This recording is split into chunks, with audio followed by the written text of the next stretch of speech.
Hi coaches, Derek here. In this edition of The Breakdown, I'm going to talk about a really common sense reason why it's important for your players to get involved in their development. Participation is one of the 5 P's for a good reason. It's an area where I've seen coaches make incredible gains, but it's also an area where I've seen them struggle. It can be difficult to understand what that means for your role as a coach and what it looks like in practice.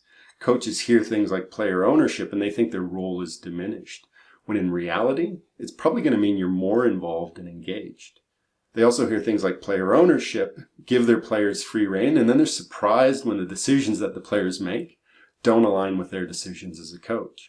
It can be tricky to figure all this stuff out, but it can be a fun ride and it's totally worth it.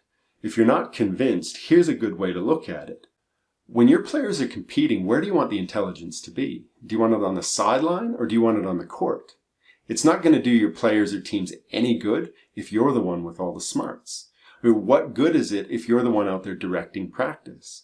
What good is it to tell them where they need to be, to make decisions for them, to give them the answers? When it comes time to compete, you're not out there. And if players haven't had the opportunity to take control during practice, they're not going to be able to take control during the games. Take a second and reflect on how comfortable you really are with giving your players control. On a scale of 1 to 10, how comfortable are you with giving up some control? If you're not at a 10, what's it going to take to move the needle 1 point? Just 1 point isn't much. Challenge yourself and see what happens. That's it for this episode of The Breakdown. If you want to learn more, go to www.derekpanchuk.com and subscribe. Thanks, coaches, and keep growing.